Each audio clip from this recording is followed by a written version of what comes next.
Well, welcome to another podcast. Don't sound enthusiastic. You start enthusiastically then. Oh, okay. Well, I assume you're going to start from you, and then this is going to be a whole intro bit, right? It depends how unenthusiastic I sound. Welcome to the White Deer Filmmaking Podcast. We are joined by... Wait. Hello, I'm Mark, and this is Adam. That'll do.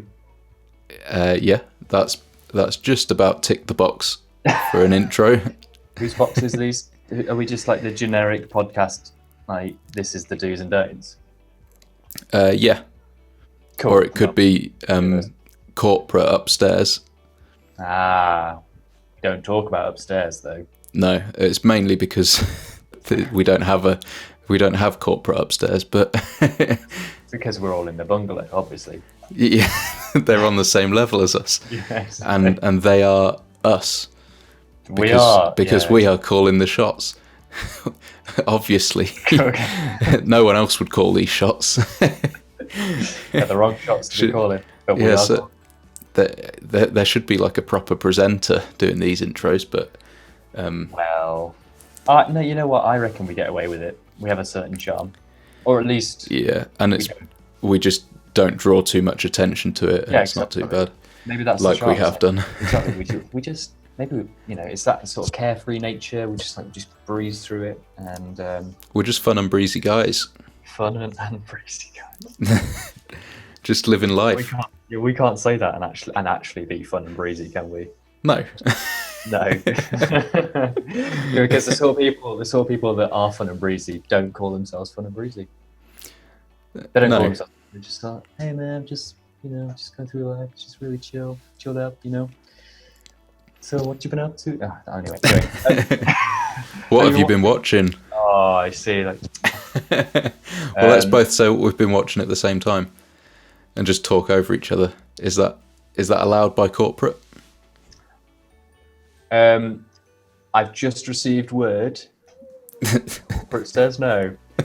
What a shame. Go first. You go first. What have you been watching? I have finally watched the second two of the Planet of the Apes, or the final two of the Planet of the Apes trilogy, the new yes. trilogy. Have you seen them? I have, yeah, I have. I really, really like them. They're so good. They are. There's name a better franchise currently. I don't think there is one. Well, you're about 2 years out of date. I was just saying that I think the last one came out 2 years ago. Yeah, about 2018, I think. I think it's definitely the franchise which, obviously it was a big blockbuster, but it kind of fell a bit under the radar in terms of you got Marvel and all that. But I think just for sheer storytelling, come on, the effects on it were incredible. Brilliant. I still don't think there is a better franchise though, even 2 years on. Jump. Well, what's come? What's come in the past couple of years? What? Obviously, there isn't the MCU or anything like Star Wars. Yeah, I think it beats the MCU. Very strong opinion. Very strong. This is completely fresh. This is the first time I'm hearing this, and I'm not. Yeah, I don't disagree. I'm just stunned. Well, I watched the first one when it came out, 5-7 years ago or whatever it was. Yeah. Or shortly after, anyway. And I've just recently watched the last two, and they're just stunning in every way. And they're all different as well. They're all so different. Yeah. And the war, the last one, is not the war that you'd expect, but it doesn't feel underwhelming, or it didn't to me. And characters, just the way that you can see the emotion and everything, and by the end you feel for all of the characters, and I reckon it's probably, and these are animated characters as well, which is and I reckon that it must be one of the quietest blockbusters of the past few years. Yeah, for sure. It's so like, but you can still be so engrossed in it, and sometimes it's like subtitled, sometimes they're not saying anything at all, and you just get so into it. I really like it. I agree. I thought it was really good, and I actually am up for rewatching them. There's going to be a new one. A new? Yeah. They're doing a fourth. They're starting a fourth. I did hear that, actually. Yeah, I did hear that. I think it's going to be right back to the start. Interesting. What, following another monkey? Well, because is it a spoiler now to say that it ends where? No. Well, there's a transition. There's a potential transition. Well, it ends just before the one in the 50s started. Yeah. So maybe they're going to remake the 50s one. The 50s? Yeah, that's when that's when the original one came out. Is that when the original Planet of the Apes came out, the 50s? Or maybe it was written, but somewhere around there, like years ago, decades ago. Bonkers. And I'm not sure whether the same director's going to carry on, but then the director's gone on to do the new Batman as well. So will the new Batman be that good? I don't know. We'll save that topic. We'll it's impossible. It's literally impossible for us to comment on it right now. Well, we could go into like I saw a comment recently that Zoe Kravitz said that Robert Pattinson was born to play Batman, and also he's obviously a very interesting actor, so he brings a lot to it. But apparently, she approves, and she's playing Catwoman. Colin Farrell's in it as well. Yeah, and he's always a good shout for things. Yep. So, I mean, from a cast perspective, they're doing well, but also there's been a little bit of Bat controversy. I can't take myself seriously now.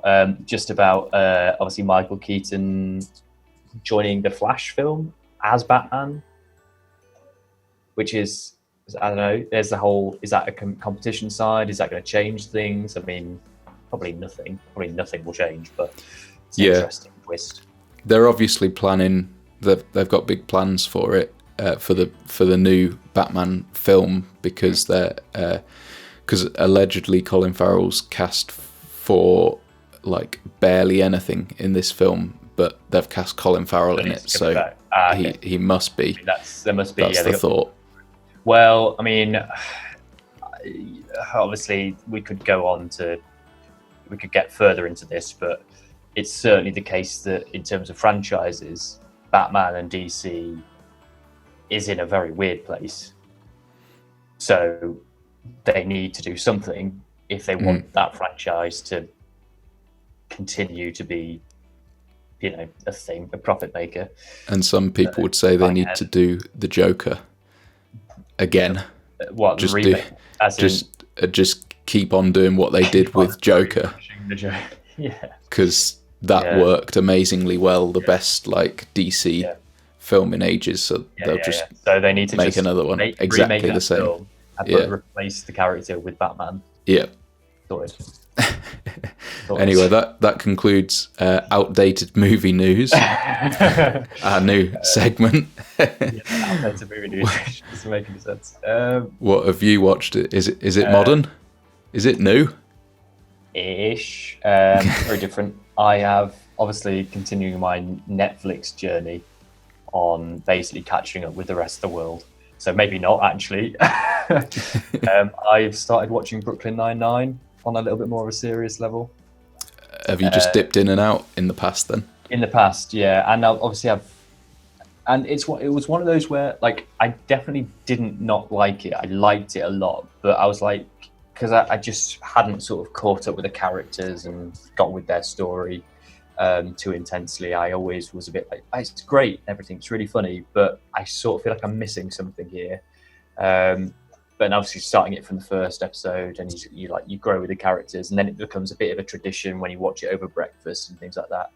And it's always good watching it with someone else who has seen it before, because they can get really excited about you seeing it for the first time.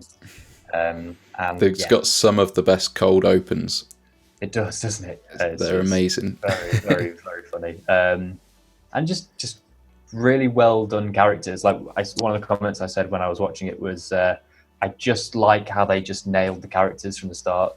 Like they didn't have to build up to it. Like Big Bang Theory, the characters changed so much in that, and I sort of expect that to happen a little bit with Brooklyn Nine-Nine as I go and watch it. But it just, if these characters stay the same throughout the entirety, I know a few plot threads that happen, but if these characters would just stay the same and you just keep putting them in different situations, I'm fine with that. So I think it stays pretty true to how it started. I can't really remember now because it's been so long since I saw the first bit, but I've recently finished the most recent series, and it's just as good. The only downside is that the series are shorter now, I believe, because are they 22 at the start? 22 episodes? I think the first one had a fewer than that one. Fewer than that, sorry. But then obviously that would have been the first season where it was just like, oh, is this going to work, sort of thing. Yeah, because now they're on to like 13, which doesn't seem like it's on enough. No, that makes sense. And I assume it's still about 22 minutes or so an episode is. Yeah. But anyway, they're still good. Yeah, they are. Obviously, it's incredibly popular, and it deserves to be. But yes, talking of good stuff, there was a good film that we watched, and then we invited the good people who made the good film. We did indeed. Onto the podcast. Onto the point. The good podcast. Yes, the good podcast. Well, I said that it was a good film and good people. Oh. Are we allowed to call this a good podcast? No. I just received word from the top. No, we are not. We're not there yet. No. We're striving. We're striving to be good. Yes, today we are speaking to the team from the film Camomile, which was entered into our January-February bi-monthly awards and won Best Cinematography. So quite a big award, that. Just a very, very, very interesting conversation with people who are actually in a very similar place to us. And we... I think it's safe to say that we could relate a lot with them. And also, I think you especially share similar desires, wants, artistic choices with the cinematographer Sam, who we have chatted to a bit more since doing this interview. Is that a fair thing to say? Yeah, and but also just everyone involved that we spoke to, James and Lex as well. They just all, I think we kind of connected with them because we share their sense of that they want to do something good and high quality, and putting in the work, and just trying to tell a good and honest story, I think. With the usual limitations of independent filmmaking. So well, I think people will enjoy this one. I think so, they'll get a lot. And if you can get a chance to watch the film, that'll be amazing. Obviously, we will do all we can to share it with people when that's possible. On to the interview. Okay, well, why don't we get started? If you guys just want to introduce yourselves individually, and then maybe you, James, if you want to give a brief summary of the film so everyone gets a bit of context to know what we're talking about. Obviously, you can be as spoiler-free as you want to, or you can give any details that you want. Maybe just briefly share the setting as well, because that's quite crucial to the film. So, I'll take it away, guys. Hey, hello everyone. I'm James Sibley, and I'm the writer-director of Camomile, which is our little short film that we entered into White Deer Film Festival, and it's based around the game of Russian roulette. And it's not too much more to say without giving spoilers, I suppose. Really. Without saying who gets what happens to them. Yeah. Absolutely. Okay, and my name's Sam Creamer, and I'm the cinematographer for Camomile. Myself and James have worked together on a few projects previously, so this wasn't our first time shooting a film together, and hopefully we'll be able to work on some more in the near future as well, and we might be able to discuss that briefly a little bit later on. Excellent. Hi guys, my name's Lex. I'm an actor and writer. Had the privilege of playing Matt in James and Sam's film back in August, so it's been a while since I've seen them, seen their faces. So it's nice to catch up with them again, actually. So it should be good. Yeah. We always find that whenever we chat to teams that have obviously films are finished way back, like almost a year ago sometimes, and you always like, it's always an assumption that they've come on and they've just finished, they've finished the film, submitted it, and that's it, and it's just like a few weeks ago, but it's not. It can be quite a while ago. I think we had one that was done in 2018 once, and we were like, we asked him like when it was finished and how long it took and everything, and we were just quite shocked because for them it's like bringing back a lot of memories which are quite in the past, but that's always really nice because then they get to remember things that good times that they had and things like that. So really glad that you can come on together and talk to us. So I think, why don't we start with kind of at the beginning? How did it all come together? How was this concept brought up, this script written and everything? So how did the project get started? Me and Sam are actually both owners of a company called Volatile Pictures, so we're very lucky to be able to work together right from the very start of the project. So I'll start coming up with an idea and writing it, and Sam can come on board in a very early process so we can start discussing how it will look, how it will feel.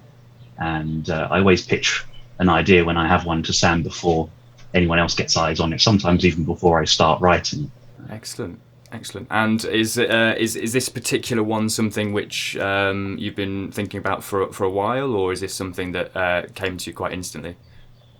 Well, we've made a previous short film called Sir Jonathan, and it was a great little movie, but we had some technical issues with it. There were some issues in pre-production. So with this movie, with Camomile, we really wanted to nail down the foundations and make it as technically sound as we could. So we worked very hard on making sure all of the cinematography was as slick as possible.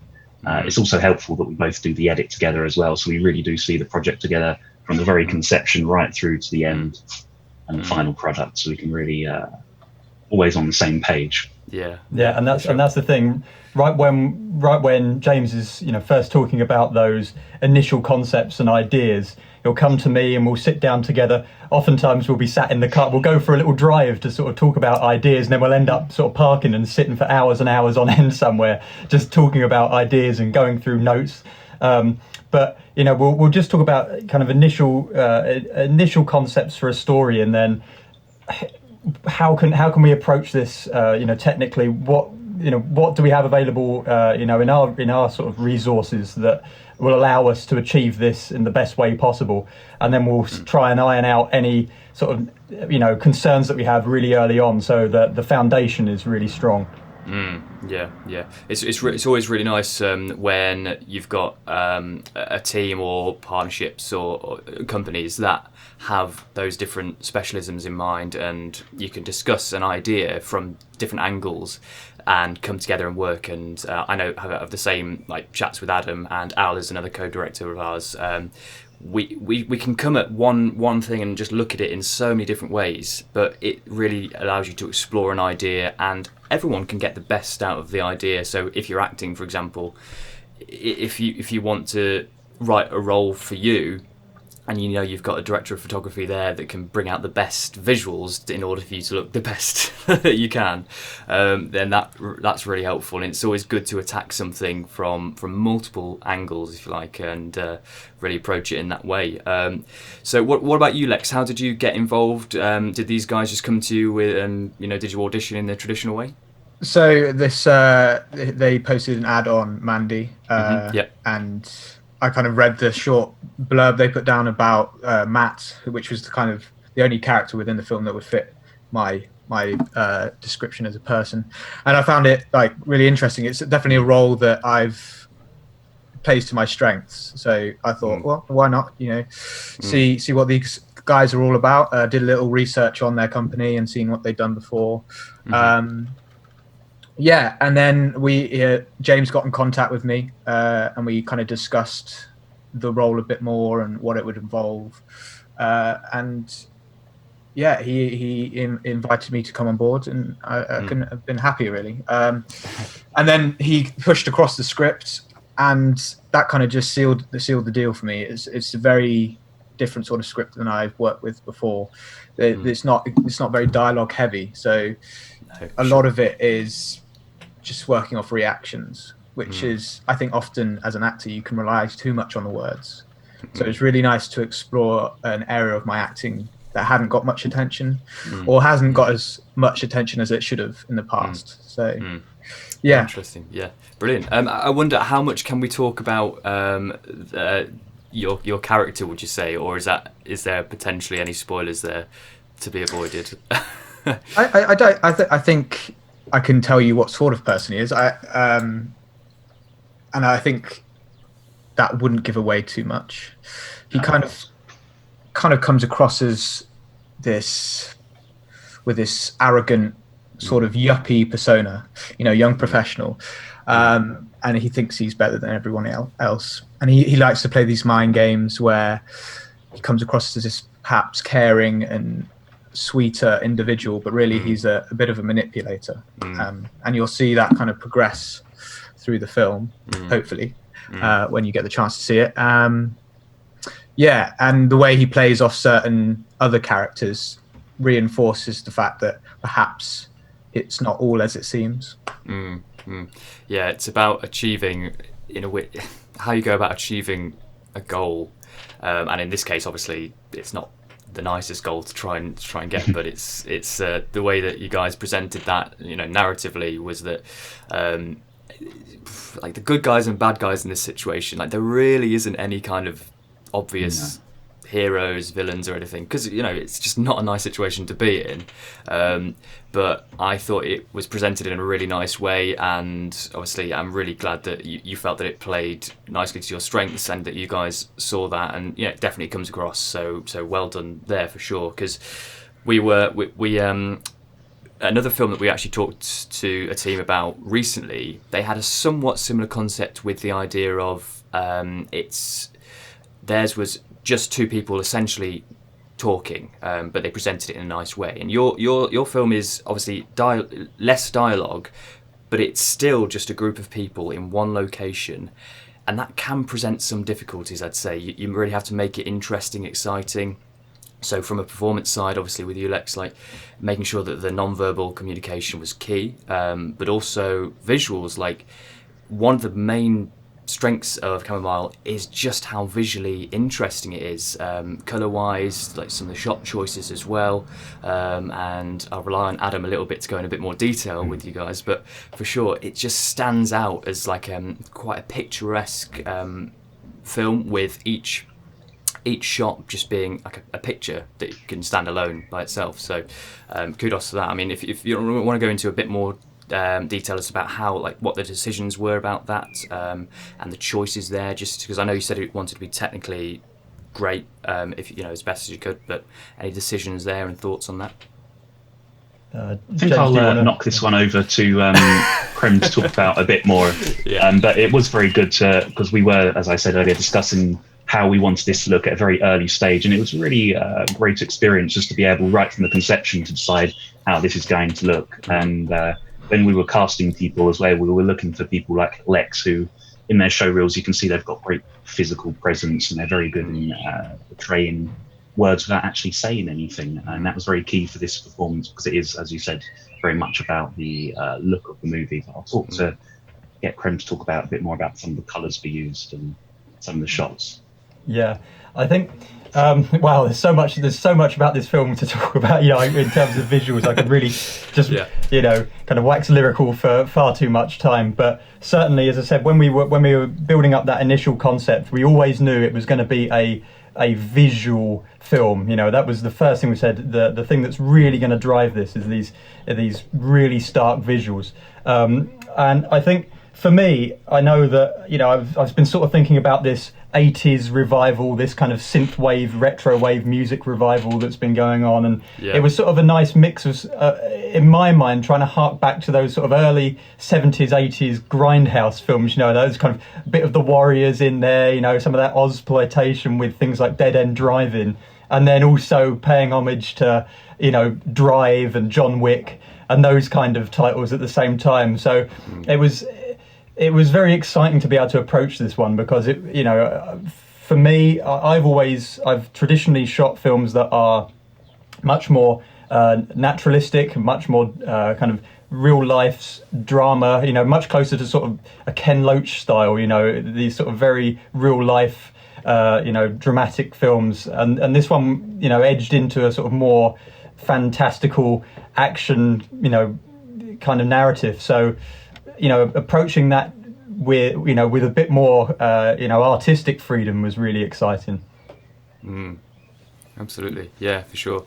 And it definitely comes through that it's trying to stand on its own 2 feet as well. But, you know, there are some inspirations behind it, and I'm really glad to, like, you mentioned a few of the ones that you did, because when you think about those particular, like, styles, it comes through so much. But it also stands really nicely, and especially for a team which is just like is this your second film as a team? Is that right? Is that what you said? Yeah. I mean, that just to be bold enough to attempt that on like the second film. Obviously, I don't know much about the previous one that you did, so obviously did a bit of research, know that you worked together on it, but just to be just the willingness to try it in a different way and to stand out, because I think that's one of the potentially one of the dangers. We've spoken a little bit on the podcast before about the beauty of the modern day, where literally anyone can make a film their own because they've got a phone, they can film something, you know, you can write it, you can tell a story, and that is amazing. But that means it's a saturated market now. So for you guys to come along and do something which visually stands out, taking a concept, playing around with it and making it stand out is quite bold, brave, and obviously did the job in regards to our festival. So yeah, really good to see that. I just maybe want to go into like a little bit more detail, just about, for example, how you guys go about sharing your vision across. So you mentioned briefly, Lex, about like you spoke to James and the guys and everything and discussed kind of what you were going for. Just for people listening, like, what is the approach there? Like, is there a specific thing that you try and do, like rehearsals, or maybe sharing films or other moments in cinema which, you know, might be useful in order to help the actors get into their characters a bit more? Something that you do particularly? Directs to me, sorry, or James? Just in general, like as a team, or anything that stood out for you, Lex, in terms of working with this group. Well, straight off the bat, James organised a phone call with me to make sure that I was on the same page as him for the character of Matt, which is something actually I hadn't had the privilege of doing before. Often you'll turn up to a short film and you've just had to base your character on what they've given. But James is very keen to talk through it, to bounce off my ideas initially and see where we could perhaps mold Matt into what his vision was and what my vision was, and kind of come to some sort of middle ground.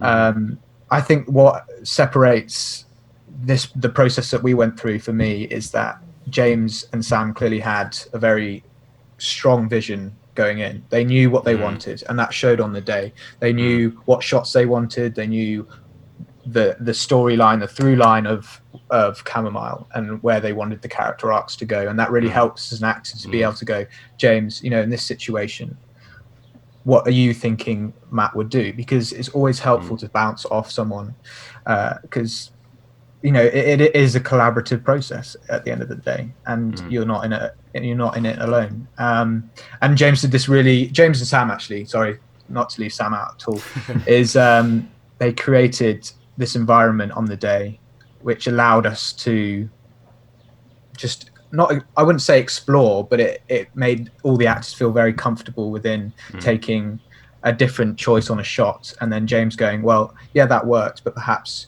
let's try it this way. And yeah, it was really nice to have that grounding. Excellent. And how long were you in production for? How many shooting days did you do? Was it just the one, or 2 days for the shoot? 2 days. Yeah. Excellent. Yeah. We wanted to make sure we left enough time so we didn't have to cram everything in, because we knew we did have an incredible amount of shots to rifle through, and sometimes different camera positions can take up a lot of time. We were, as you said, very lucky in the terms that it was all in one location.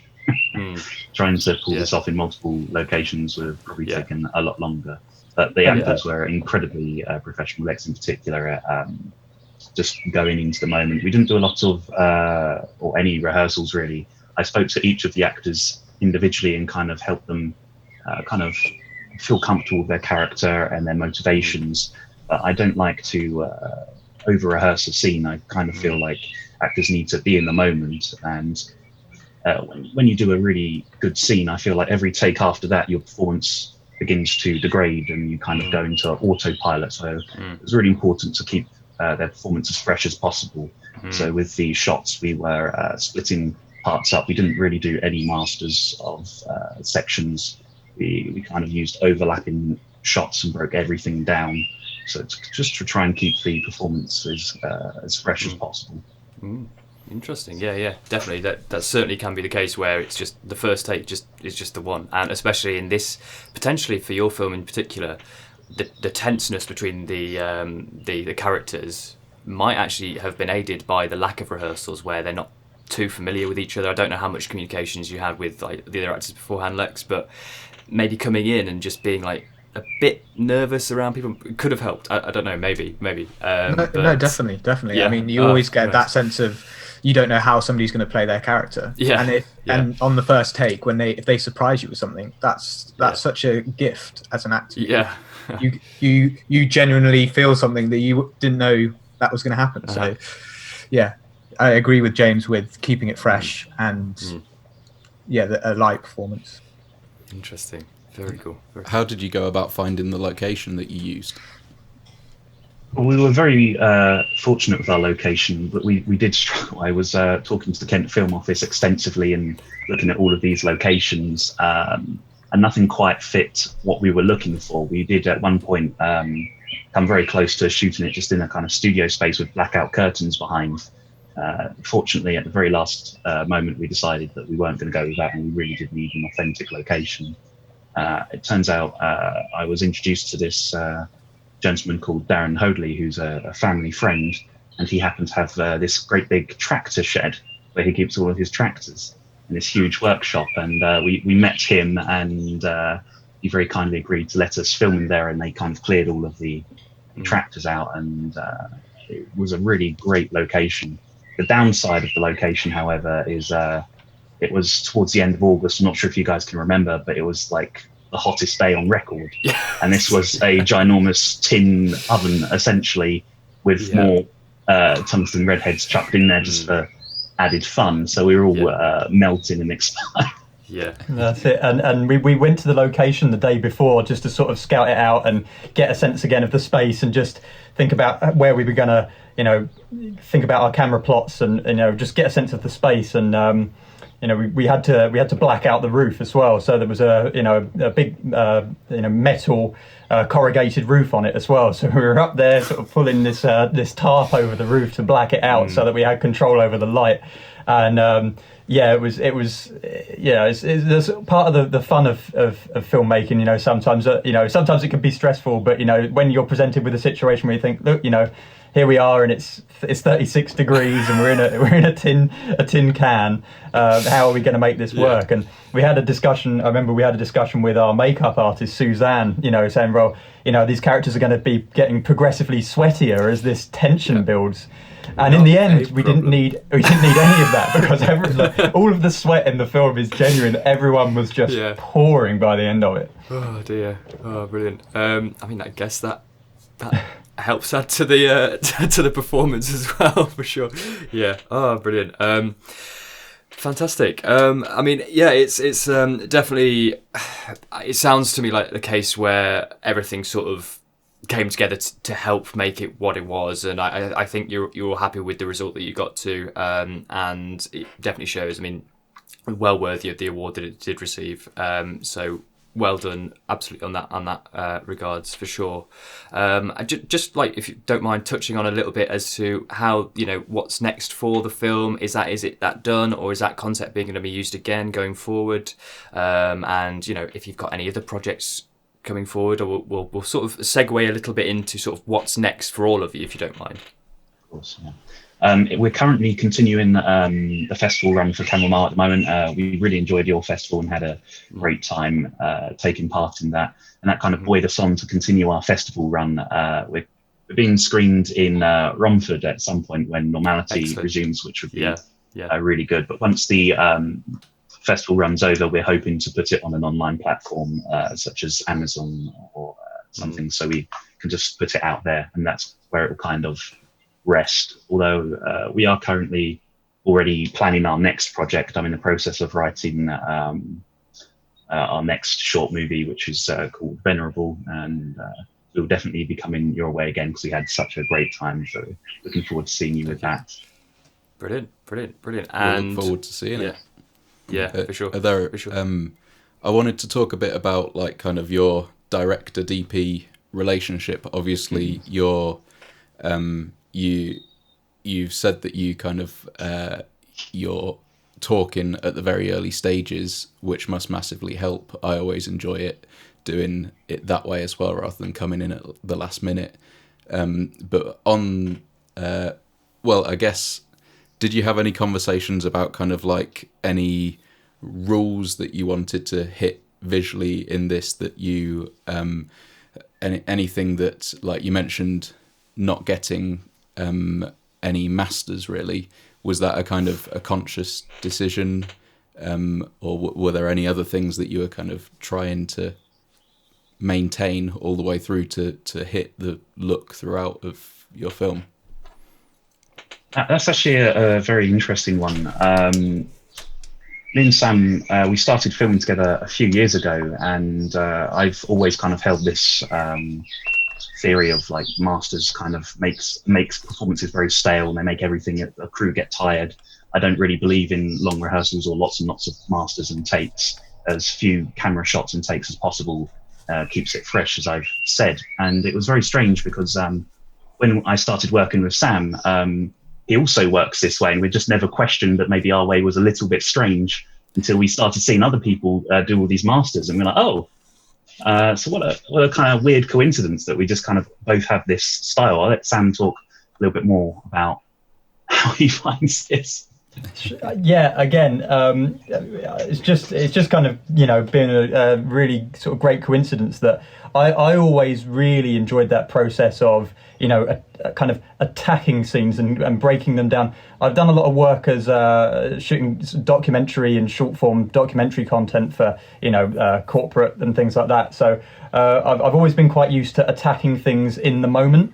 So when I brought that to fiction filmmaking, I have always just taken a look at the space that we have, and we kind of go from there, and very much always edited in camera. Especially with Camomile, we knew exactly really the length of the takes that we wanted, where the cuts would be, what we would see when. So it was very much edited as we shot it. The kind of sequencing and the timing of those cuts really didn't change much in the edit. It was only minor tweaking. And we're lucky enough, we've been friends for a very long time, so we've developed quite a shorthand, and Lex will probably attest to this, that we just sort of would mumble and point at things between each other while everyone else just was waiting for us to make a decision, and it would probably just seem like Klingon, because we've developed a shorthand where we can just kind of go, that's what's going to happen. And I think we were always focused on making sure that we had an intention behind, and thank you for that, compliment earlier about saying each frame was very much a photographic still in itself, because that was really important to us, that every single frame had an intention, and that there was a feeling behind that was driving the narrative, and we didn't want a single shot to ever feel like like a dead weight, or like it was there to pass the time. Every single shot that we had was there to drive the narrative, and that was always the plan with this, especially with this film, because I'm sure James won't mind me saying, when we did shoot Sir Jonathan, and we were very proud of that film, but I think one of the things that we both agreed on when we look back at that is that the pacing of it was off, because there were a lot of long takes and longer shots that, in retrospect, we could have been much more intentional with. So that was our real focus with this one, was to make sure the intention was, absolutely spot on, and to the, kind of to the mark each take. I wonder if that method of filming, like the no masters kind of method, comes from, I wonder, partly kind of doing corporate stuff and kind of like having to just doing corporate stuff, and then on the other hand kind of being involved in the edit, because I'm quite similar in that I agree with everything that you're saying there. So I just wonder if, like, because that you're gonna be doing the edit and you're not handing it off to other people, that's always been a bit of an alien thing for me. Most of the stuff that I've ever shot has been edited by me, or someone that I kind of like can sit in with in the same way that you guys edit as well. So I just wonder if that's the same, if that's one of the reasons for how that works, because I'm the same, and if that's gonna be the case, because it seems like most cinematographers of kind of like of our age group, I guess, come in from doing corporate work, from doing the one-man band thing that maybe wasn't as much of a thing 30 years ago when cameras weren't as cheap and stuff. So I wonder if that's going to be a trend going forwards now. Yeah, I'd be inclined to agree with that. I think that may be, a new method of, especially when you think about how we've moved into digital now, and we're not shooting on film as people were in the past. So, they absolutely knew they had to get as much, backup coverage as possible. There was as much there that they could then, cut to, because, as you say, there was always some guesswork involved there, especially as it's going off to an editor who's then gonna make decisions for it well away from the DP. So yes, certainly I'd be very much inclined to agree with your thoughts there.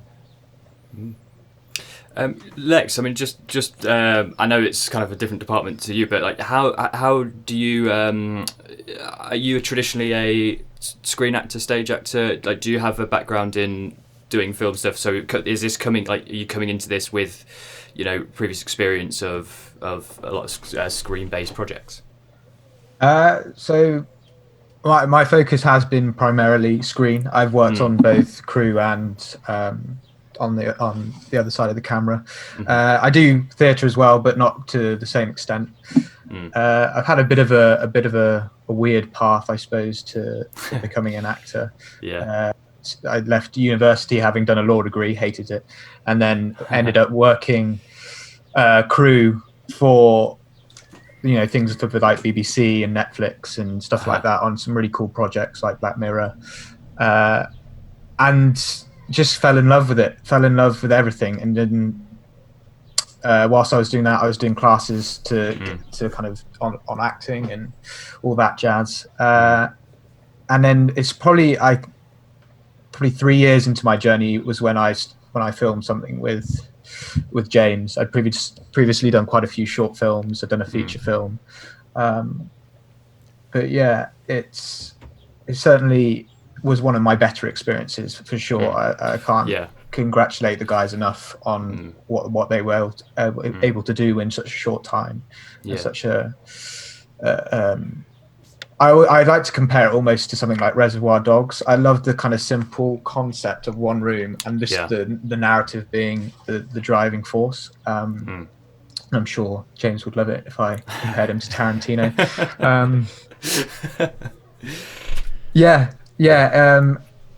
screen is definitely my focus, and that's where I find most of my passion, and it's where I hope to spend most of my career. Brilliant, yeah. The main reason I ask is simply because I think as actors we have the luxury of being able to hop around a lot of different projects and seeing a lot of different methods and styles, and a lot of what I think is the most appealing, but also the thing that stands out a lot in terms of working on different projects is the vision, and just hearing you guys chat about sort of the relationship that you guys have and the shared vision that you have creating something is something which definitely stands out, and it's not something which it probably is kind of like the thing which is like the crux of a project working really well and people just being on board with it, because it's just there and it's obvious to see, and if things work really well between the principal crew, then it does sort of go like spread out into the other areas like a trickle down effect almost, and I think more needs to be said a little bit about how that kind of connection and relationship just is a very important factor of filmmaking, because it puts everyone else at ease if there's a shared vision.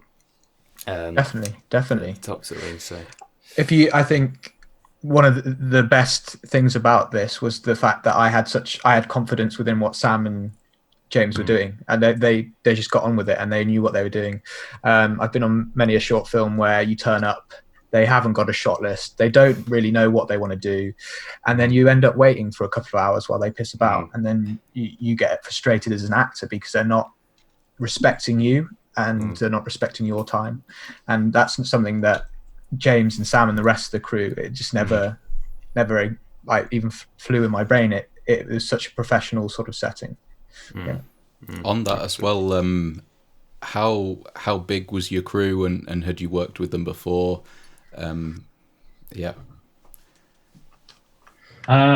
didn't have a huge crew. I'd say about 8 people. 8 to 10, I would say.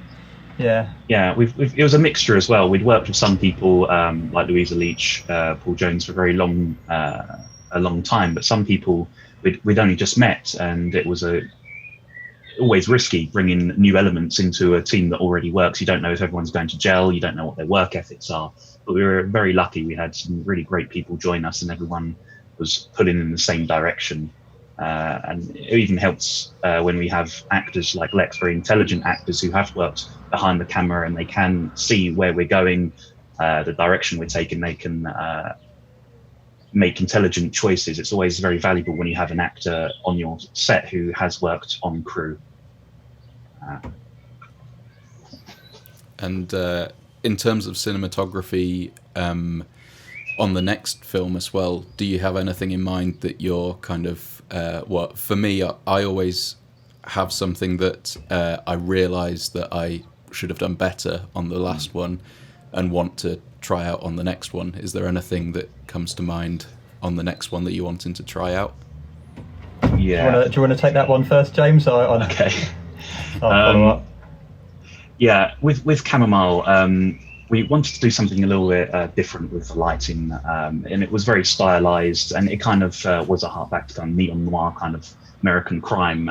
But we would like to try on the next movie to treat the lighting state as kind of more of its own character, with its own character arcs. We'd like to explore how the lighting can change and have its own arc to portray different things, because the lighting, I really like the lighting on Camomile and how it looked, but maybe we could have done a little bit more on changing the lighting to kind of display different feelings and different parts as the movie progressed. Maybe the lighting should have progressed with it. We're going to try and explore that a little bit more, and we'd like to get some more kind of dynamic shots into the next one. Camomile will be in one room. There was lots of static shots and lots of close-ups, so maybe try and have a few more dynamic shots as well. Get a steady cam. And certainly, I think when we were approaching Camomile, we initially had kind of lots of discussion about how we could introduce dynamic shots, and as you start to build up a film that's incredibly tense and has a lot of tension, you do come to realise that actually the stillness is what really creates that sense of unease. And we had a few push-ins and things like that and pans, but that it was it was very still and quite static to build up that sense of tension. So certainly for the next one, for me, as James said, to adapt the lighting to a dynamic kind of shooting style and with more kind of sliding shots or maybe a jib shot, how we can adapt the lighting so that it still works that powerfully while navigating the set is certainly something that we want to tackle in the next film. And again, as James said, to treat it very much as an additional character and have that reinforce the narrative arc that we're hoping to achieve. So all that comes with new equipment to play around with, I guess, and certainly. And that's if nothing else, find excuses to play around with new equipment. That's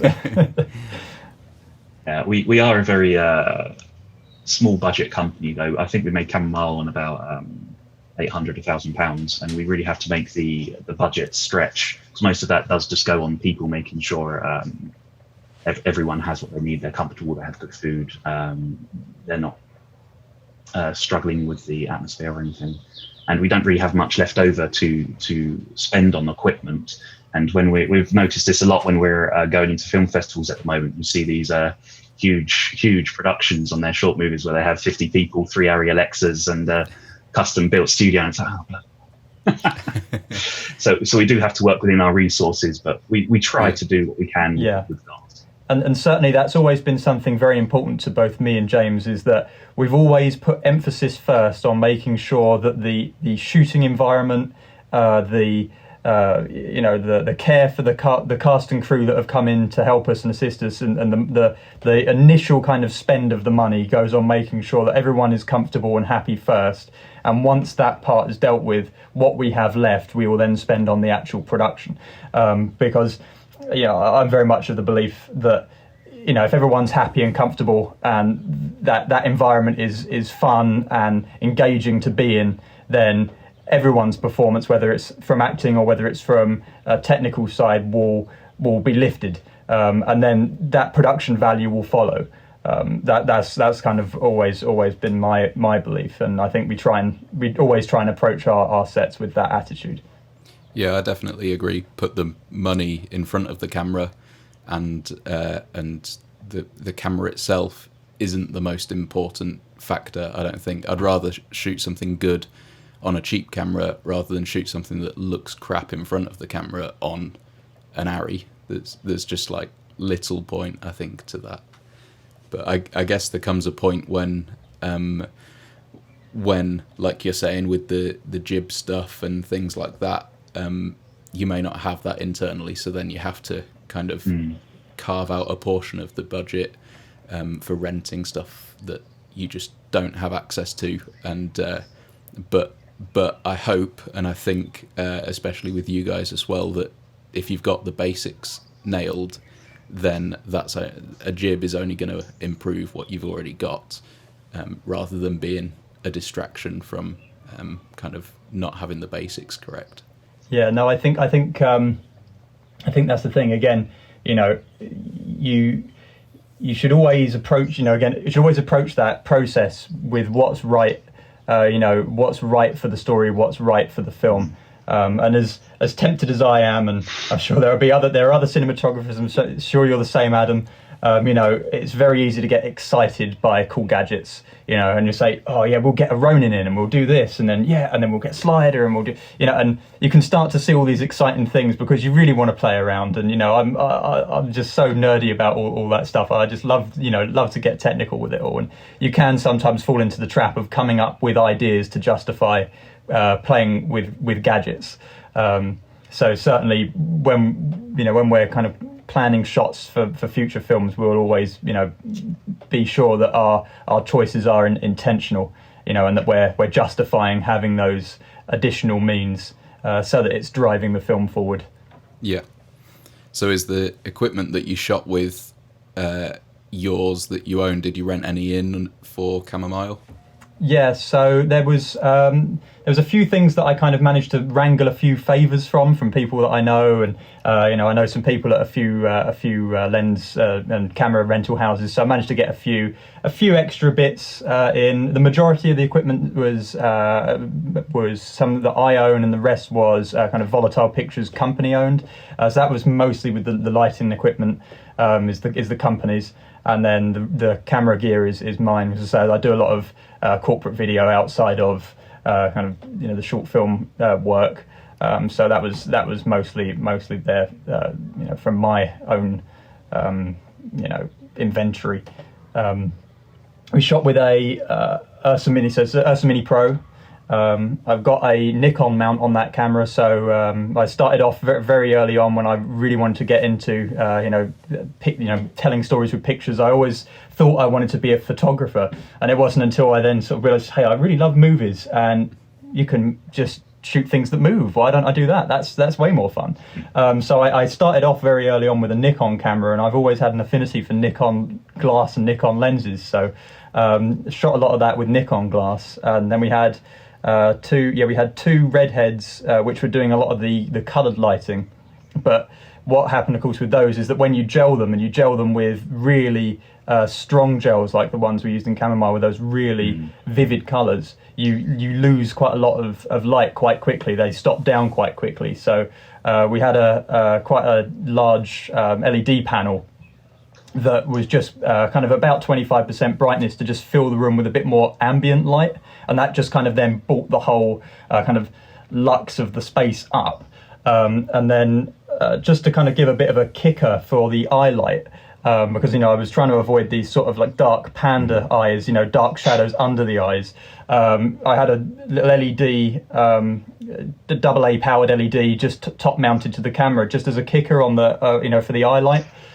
Just so that there was a nice little kind of vignette round the faces at all times, so that there was a bit of punch and contrast there, and that was kind of a really nice to be able to mix LED with the sort of traditional tungsten lighting and kind of see where the light scattered, and I think that's the thing. It created a really nice sort of contrasty look, and hopefully quite a unique one as well. Yeah, I definitely think so. I enjoyed the colours in it and the colour contrast rather than just kind of it's just another palette to play around with, not just brightness and darkness kind of contrast, but getting colours in there and using them to tell the story as well. I definitely think that worked well in your film, and I guess that.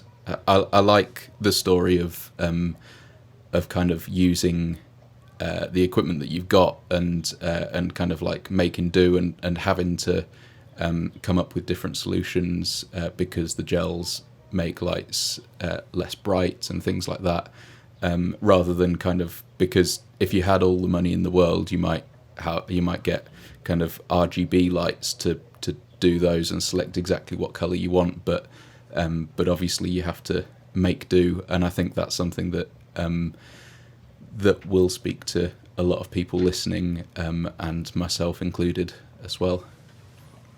Yeah, we did very much joke about, we sort of, me and James said, we were looking at, when we were on set, we said, God, this would have been so much easier if we just had some ARRI sky panels. But, that's the thing, you can then fall into the trap of, if you've got all of the toys, you start to, just make decisions for the sake of them. Oh, we'll have this colour, we'll have that colour, because you can.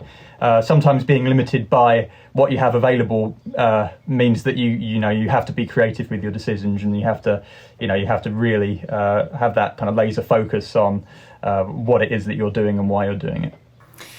Well, it's actually really good to have this conversation, because we're very much in basically the exact same position without filmmaking, so it's amazing to have a chat about this. I mean, obviously we could go on and on and on, and just sort of professing how much we would like better equipment and things like that, because it is still very much what we one of the biggest complaints about indie filmmaking. I guess just to wrap things up now, guys, just a few questions. So is obviously we've sort of seen like where you want to go with things. You're always trying to do new things. Do you have a goal? Like, do you have somewhere you want to be in 5 years time or whatever? Is there a reason behind all this, or is it just a love of filmmaking, or is there a specific place you want to get to that we can follow as an audience and keep track of?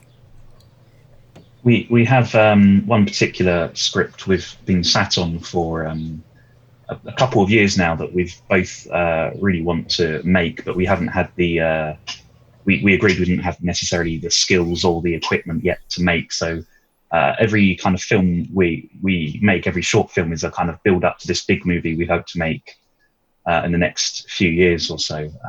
So that's really what we're working towards. And after that, hopefully it'd be nice to try making some feature movies again of our own. We've worked on other feature projects, so it'd be good just for that challenge to make our own. Yes, it's like the ultimate goal, isn't it, to have something that you really want to put a lot of time and effort into and see and just grow and everything. It can take a long time, but to see it come together and it's such a goal. I mean, what about you, Lex? Is it do you have an ideal place you want to get to?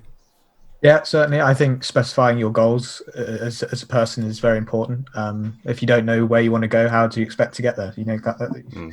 So very much like you, who you say you're an actor and you do other things, writing and stuff. I'm the same. So a friend I met on a short film a year ago. We started putting a script together. In fact, we were supposed to be shooting at the end of May, but it all got chucked away, so we're kind of readdressing that. But the idea for me is to build up a kind of a base of short films and then feature films that I've helped produce, write, and also act in. Not doing all at the same time, but having your fingers in different pies. And I think experiencing every side of the film industry is useful. It helps you become more of a conscientious actor.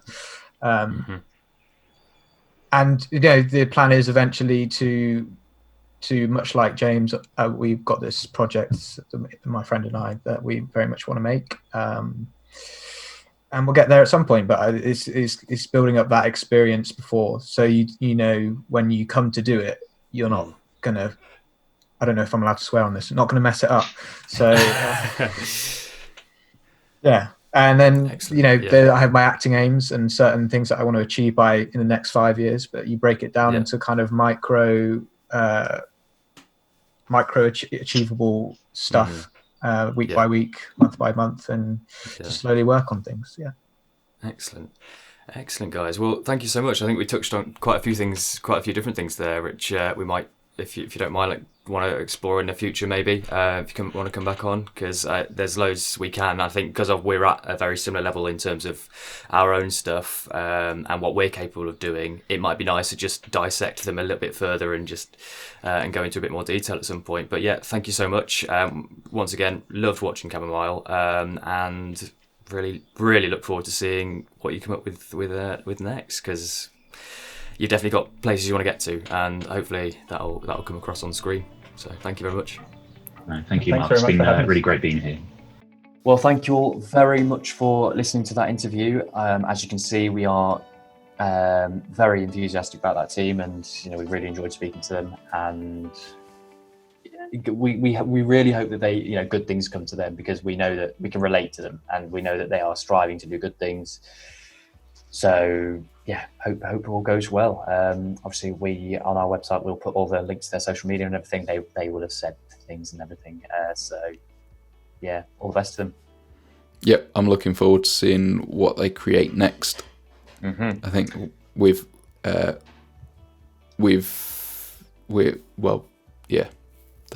the end of that sentence. Good job. I could have ended it a bit earlier, but But talking of things that have just gone on and on when we said we were going to do a short one, the intro that went on for ages. Oh, yeah, it did. Sorry, guys. Sorry, everyone. We really try. We really try to make it short and snappy. But we're just catching up. We don't often get to talk about just things we've watched. So we, hopefully, let us know. Comment. and let us know your thoughts. Is that little intro section that we've tried to expand a little bit, is that, does it work for you? Does it not? Whatever. Maybe you want to tell us what you've been watching. That'd be nice. That would be nice, because please talk to us. We're a bit lonely, because the people at the top, they don't let us out very much. So, damn corporate. Yeah. Oh, those silly dears. Anyway, have corporate have given you a code, haven't they? They have. Oh, I'm receiving this now. Yes, they have just given me a code. This will not become a thing, I swear. Sorry to all the listeners. Yes, please have your pen, paper, digital devices at the ready for this following code. WDPOD640. That code again is WDPOD640. But I've got a question for you. What's it for? Oh, I'm so glad you asked. So the code is for, if you want to enter into our film festival, you get 10% off your entry.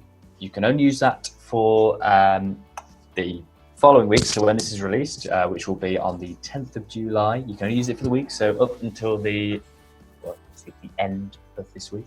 So up until the 17th of July. So get it in quick if you want to enter into our festival, but you get 10% off. So, yeah. Well, that's nice. It is. Aren't we generous? That's a nice thing to end on. Good episode. Good film. But not a good podcast. Not yet. But we are trying. We're really, really trying. Let's end it there, because this is going on too long. Sorry, everyone. Yeah. People have skipped this bit. That's right. They just never get their codes. So anyway, thank you everyone for listening, and we will chat to you all next time. Bye. Bye.